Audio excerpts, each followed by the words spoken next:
program Behind the News tekuleka chechimu tutereze byasoba ne tukulaga bikusike agambye nti no free up black people obanga ati no munango oli musibe naga no munange sumululwa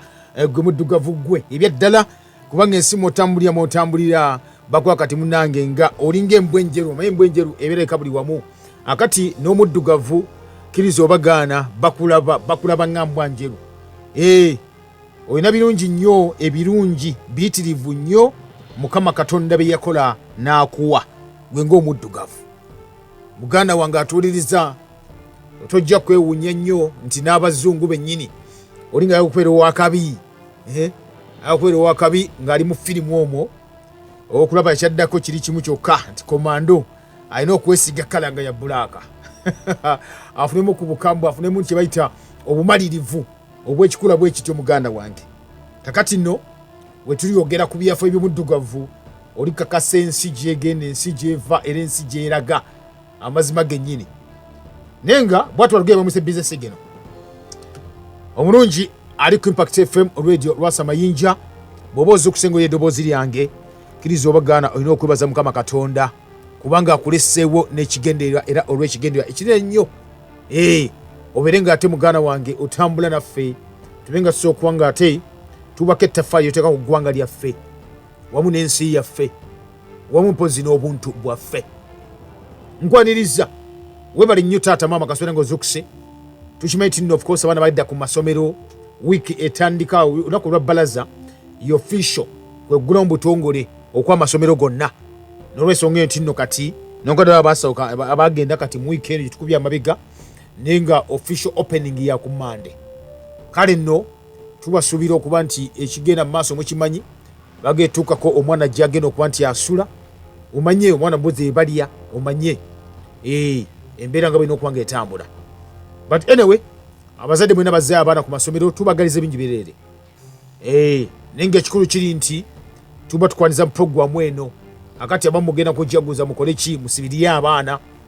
ne kati mugenda lunaku lwayo mugenda mu katale ogule enkoko engojo genda ogule buliwe kiyo muyangu okujja kituufu kyogera eyangu okujja mbwera nnene kituufu nnene nnyo mbuzima nti ewoma nga ogisiise kituufu ewoma nga ogisiise nero tewoma nga ogisiise kubanga tebeera munnakyo n'ensi yaayo era kituufu ate nti bagiseera kituufu tebagiseerera ddala n'enkoko egyogenda okulya amazima amalala kituufu bagikuba eddagala era ekyaliina eddagala eyo bagikuba okuva nga kakyali kawere kati infact nemuggi libeeramu nga amajja g'enkoko enzungu ge mulya abasinga akati kyova nti amajja g'enkoko enganda naga nti bagaseera ejjo ge mu supermarket wano mu Kampala mu kibuga Kampala wano aliseera bayitunda 100 ewamba litunda 300 ejiri enkoko nganda oba ennyolo kale oba enkyoli oba ennyankole n'eggi ery'enkoko eri loko genda supermarket obuuze lya ssente mmeka ojja kakasa nti lwaki bagaseera ensonga lwaki nate ebiseera bino abalunzi b'enkoko ezimuyita enzungu kye bakola bazikuba kati eddagala waliwo eddagala lyebakola nga lyo kugamba owulira kye bwegamba noga n'ogula eddagala ku dduuka noyemera bulungi ku dduuka n'ogula eddagala munyagala eddagala erigenda okufuula enjuba ey'eggi ly'enkoko okuba eya kyenvu. Can you imagine? Nti Katonda akola enkoko ng'ebiika eggi lirimu enjuba eya kyenvu ng'eringa enjuba yennyini. Ne because zino enkoko zemukuza amangu ennyo ziba tezinnatuuka ku level enjuba ekwekola efuuka enjuba yennyini eri ne mudduka ne mugula eddagala erigenda okufuula enjuba okuba eya kyenvu era ne muligula ne mulikuba enkoko n'ebiika eggi n'eribiika ng'enjuba ya kyenvu awo tuli muganda ng'atuuliriza akati gwe taata maama kasobera ng'ogeragula enkoko ebyaddala oyako enkoko nga nansi weebale nnyo webalire ddala abaana bo kyebabalidde naye mukama katonda akikubalire toli omu ku abo basse abaana bo ng'olaba ng'otunula oti wabula ogambe kangule ku nkoko ebyaddala abaana gye banaalya basanyuke oba fami gye esanyuke enkoko ennansi enkoko ekuze nga ekuze ku lwayo Mukama Katonda nga yagikuzizza n'embeera gye yagiteekawo nga yagikuzizza wabula si ku maanyi ga muntu wabula nga maanyi ga Mukama Katonda. Webale nnyo bali eddala kasubira toguze buno bukiyo akoko ka wiiki emu bbiri n'okagula n'ogenda n'okasala nga kakaaba kiyo lumu n'adde nzijja ku mulimu wano ensanga omusajja nga ali ku boda piki nga atisseeko badde bamutumiriza obukoko obwo naye nga bugenda bukaaba kiyo ngamba ne Mukama Katonda nengeri ensi gyegenda abutwala mu katimba wali kati ogera kukwata mu biramino ogaye mpaako kaluka mutwalo gumu 12 mpaako nsongeraako nga kazitowa muganda wange nenga otutte butwa tujja kubyogerako muganda nga tuliriza obere ng'okimanya. Webale nnyo taata maama kasubira nga ozukusenga okimanyi nno ebyaddala omuntu omubiri gwaffe ebitundu ebisinga obungi ennyo bikolebwa amazzi geetagisibwa mu mubiri n'olw'ensonga eno obeera nga ate naawe onywa amazzi naye nga amazzi gonywa si mazzi nedda ng'onywa kye tuyita minowota gwe nagamba ge amazzi ge weekwatidde gwe ne weefumbira n'oggyako obutwa bulinako eddaga n'olikendeeza oyo bayita minowota muganda wange n'omwaba ewaka ne banywa bulungi nnyo nga obufumbye ku mazzi. Webale nnyo bali eddala omanyi wa rostro gye nayagala okukola luli naye tujja gikolako ndowooza eggwanga lyabeka yavaayo department ey'ebyobulamu Department of Health and Human Sciences services bavaayo ne bagamba nti epoti tujja gikolako ndoza lumu awo okunywa amazzi gano agatapu gemunywa galimu fluoride gebateekamu fluoride gakendeeza ebitundu points ziba ebitundu nga 2.5 ku IQ y'omwana okitegedde IQ y'omwana babigamba omusajja nagenda okuba nga alekulira ava mu buyinza Joe Biden nakwata ku mutwe nagamba kiki twafadda twafadda kuba bakizuula bafulumya ripoota abagundi aba CDC n'abaana bakola ku chemicals bagamba fluoride is highly toxic and it's lowering the IQ of our children if they drink it or use it. Okitegedde agamba zaago gemunywa ate kati bo bali baayononeka nti nno baga tweeting oyina ateko omwati ku taapu n'aganywa gadi tweeted baga tubuka bufudde naye kigakola nze okiraba nja kubuulira abaleeta enkola ey'okuba ndi bakeneza IQ okitegeere. But anyway munaffe atuliza mbadde nkyakubuuzaako wamma gwe taata maama ayigere okubanga munange mukubiriza abaana nammwe okufumba amazzi ewaka mwebale nnyo mwebalire ddala kikulu nnyo ekyo kyemukolera ddala. Nabadde waba abaana twali tulabaawo abaana bagenda babadde linga tamu egenda kuggwako balina zi sports day awo naye ngenda okulaba abaana ebitu bagula kati ebiseera bino babawa manyi kye bayita medication ekimu waliwo report emayiddwa nga report from the Iron Mountain ebimu ku ebyo ebigenda okuba ne bipromotingibwa ennyo of course pharmaceutical industries company ezikola eddagala bajja lukiseera nga bagayisa abantu eddagala ng'owuli oliwo okulwa ddagala totambula ntomiza eddagala tokola kina tokoza eddagala ng'eddagala lifuuse emmere nga tukyusizza okuva ku kigambo ekigamba nti emmere eddagala nga katugamba nti eddagala mmere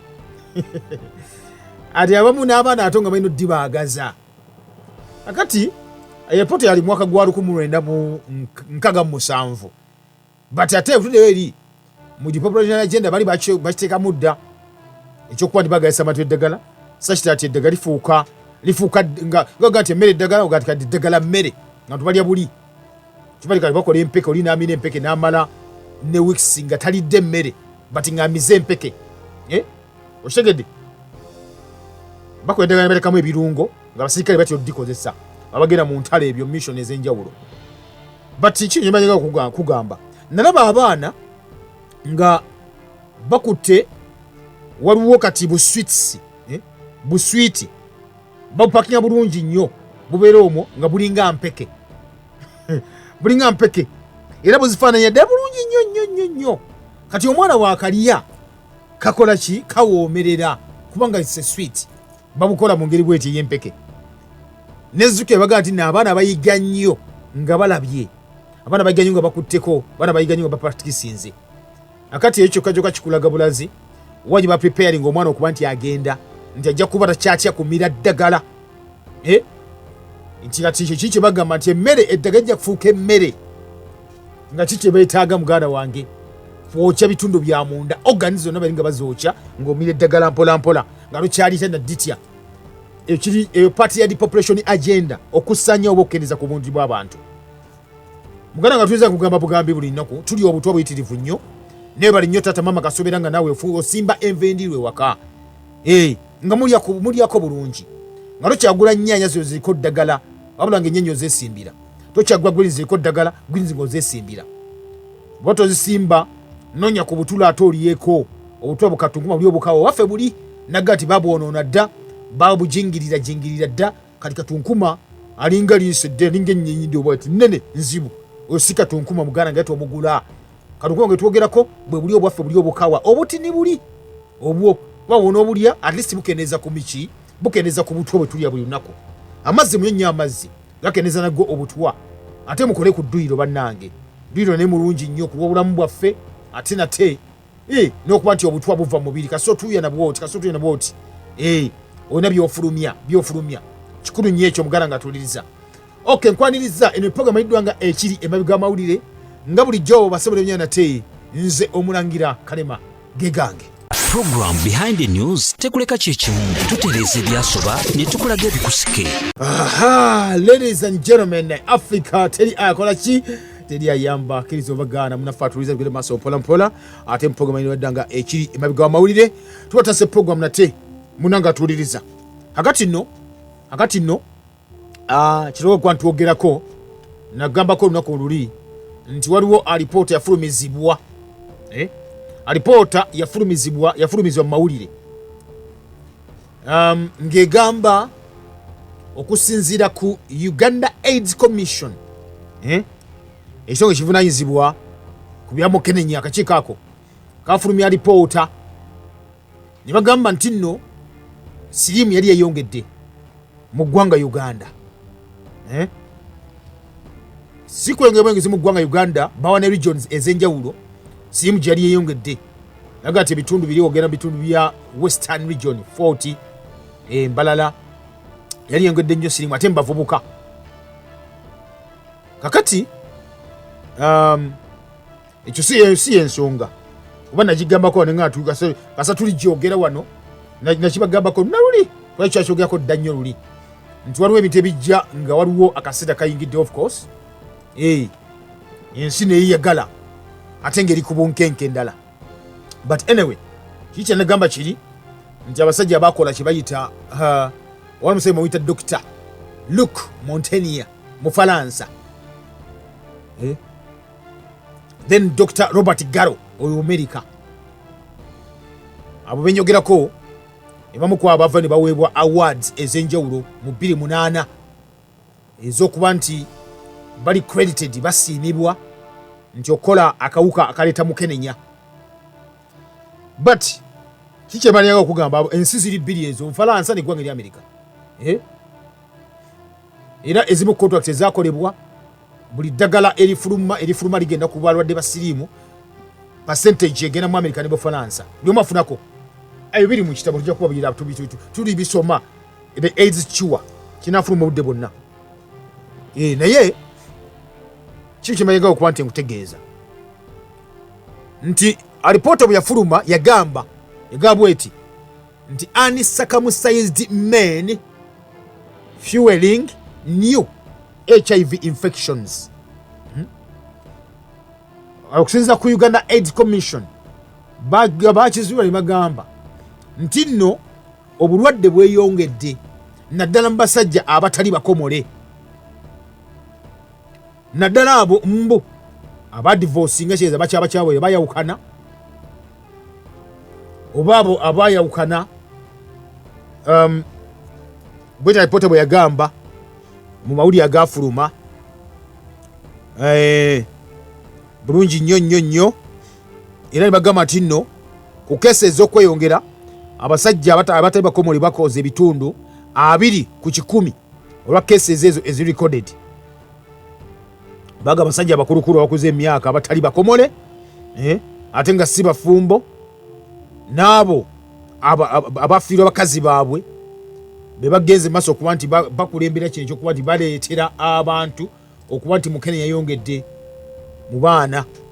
abato n'abantu ab'enjawulo. Era eno munnaffe alipoota bagiyita Uganda HIV modes of transmission AIDS prevention synthesis 2023. Kakati awe tuli wenaga nti nno amundi kasaga fuluma ebisa ebisinga obungi tulina okuba twekenneenya kiki ekiribega w'amawulire ye programu eno nate otegeere wennyinike bulungi nnyo ddala kyolayi mawulire kituufu oba si kituufu gewoga nnyini ge walabye oba nedda nejjukira gambye owulidde naga nti nno obubongo mu Firika bulina okuba bwa mirundi ebiri nokuba obwongo bwa mirundi ebiri bwe buti buli kye bagamba kyonna sooka weebuuze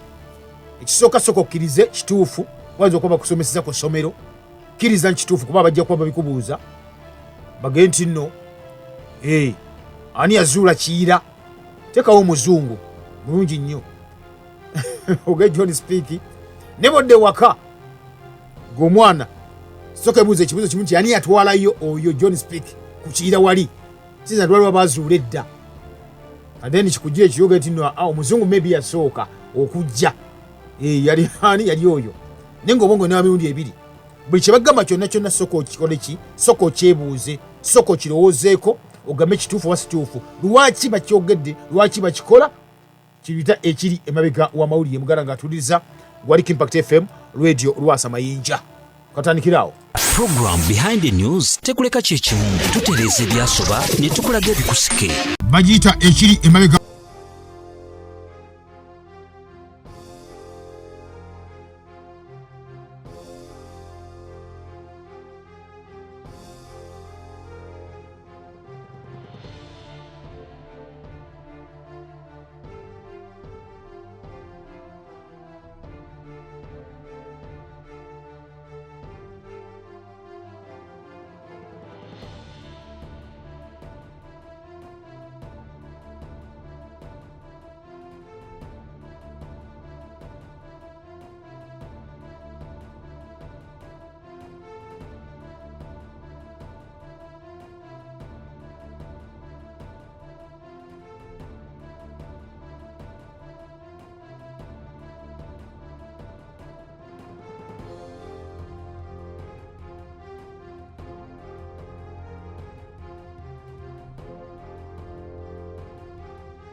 program behind the news